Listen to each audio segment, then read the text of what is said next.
I get a lot of people saying to me that they don't have enough time to learn Greek. And I want to ask the question, is that really true? So in this video, I'm going to talk about 3 books on productivity for Christians. I'm going to give you my views on those because I want you to be more effective in your ability to learn Greek by having more time to do just that. And sometimes it's going to take some sacrifice of certain things to do, but there is help to help you think through all of that. And that's what I want to do in this video. I want to help you think through, how do I become more effective and productive so that I can actually spend the time learning the language now so I can benefit from it for the rest of my life. Because you're going to be more effective for Christ and for the church if you learn Greek now. So let's think about how we can do that. And I'm going to give you 3 books which I've read, some of which recently, one of them a little bit longer ago, and I'm going to summarize them for you and just take you through some of the key things. The first one is this book here by Carmichael, Busy. This was a book that was released last year, and it actually was, I found this because I was part of Reagan Rose's Redeeming Productivity membership, and they've been reading through this book recently. So I read through it quickly. It's a short read, pretty easy. Let me give you my quick responses to this. It asks really one question that I think is really helpful. It's not saying it's wrong to be busy, although we're going to come back to that later in this video.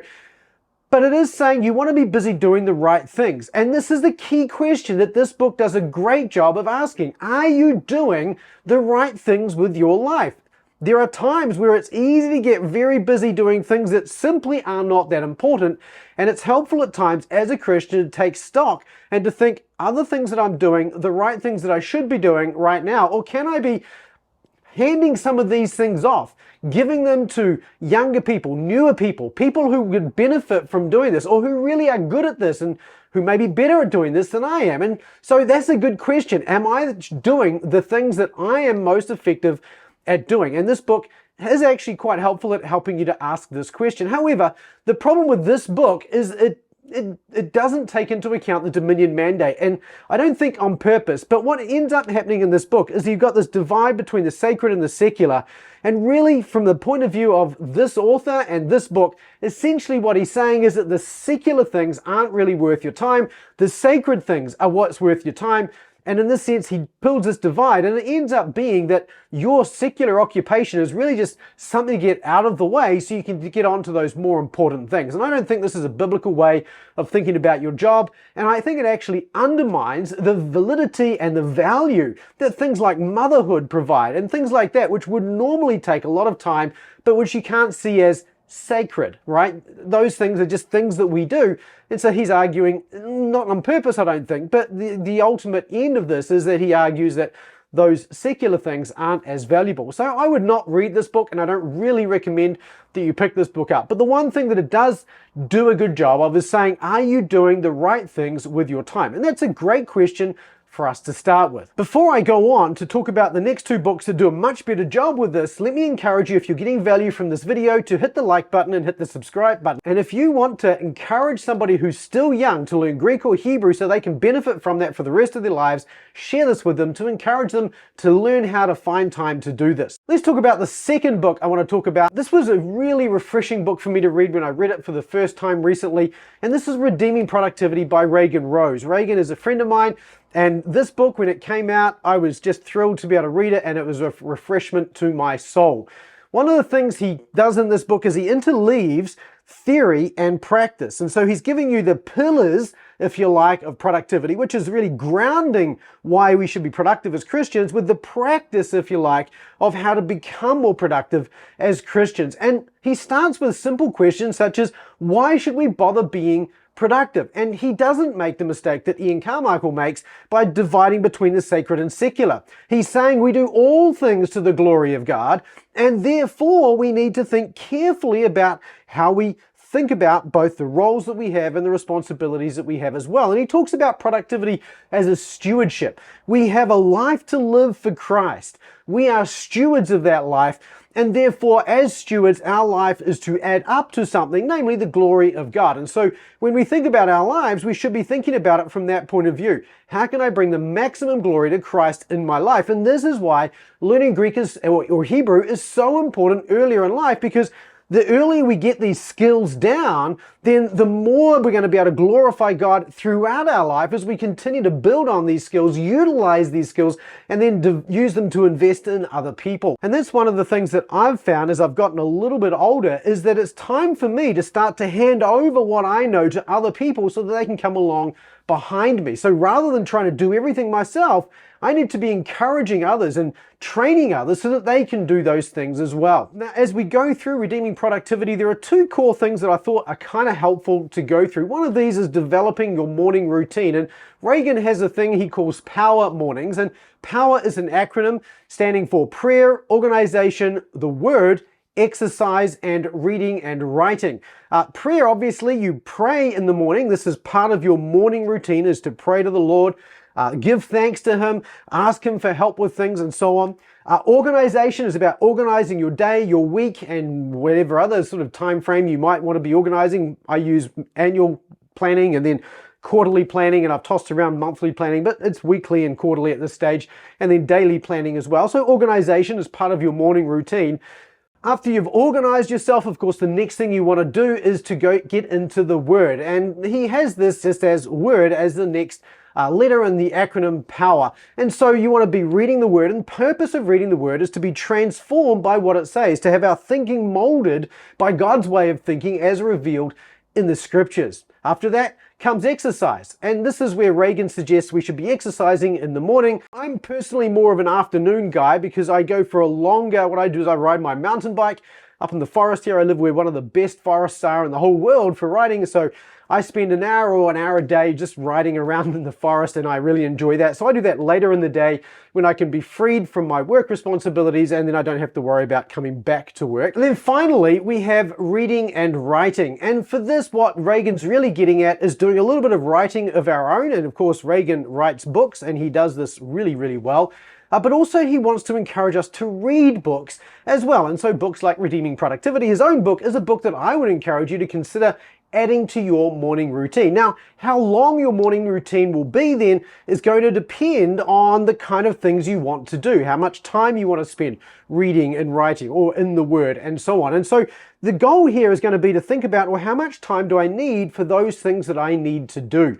And I would encourage you, if you're learning Greek or you're learning Hebrew, your morning routine is a fantastic time to insert use that time also for your Greek and your Hebrew, for learning the paradigms or learning whatever it happens to be that you're working on that week, perhaps doing some translation and so on. But the point is here, you're going to have to use that morning effectively and well, which means planning for it not only for the morning, but also from the day before, so you get to bed on time and you don't have those evening things that are going to take away those really effective mornings that are going to be so helpful and important if you're going to learn the original languages. Reagan also takes you through a system for organizing and managing your tasks. He calls this COPE, and again, it's another acronym: centralize, organize, prioritize, and execute. And I'll leave you to read the book to find out how to cope with your tasks.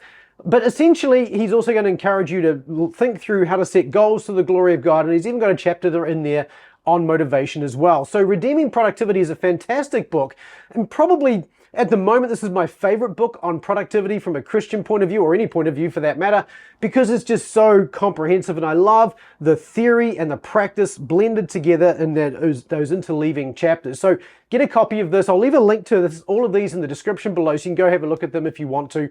Redeeming Productivity is probably the best one to start with, but the next one is also really good as well, and that is Matt Perman's What's Best Next. Now, this is not the newest book here. In fact, this is the oldest. This was published in 2014, but this is still a really good book on Christian productivity. The subtitle for this is How the Gospel Transforms the Way You Get Things Done. And really, you could argue that this is an updated version of GTD, Getting Things Done, which was David Allen's book from, I don't know how long ago it was, probably early 2000s. This is really, you can think of this as an updated and fixed version of that in a sense, because like Reagan Rose mentions in his book, every system or philosophy of productivity introduces a theology, and I think What's Best Next tries to make this a gospel-oriented theology and therefore a gospel-oriented philosophy of productivity. Anyway, this is a slightly large book. It's 22 chapters. It's broken into 6 parts, and the first one is about making God supreme in all that we do. Part 2 then is about gospel-driven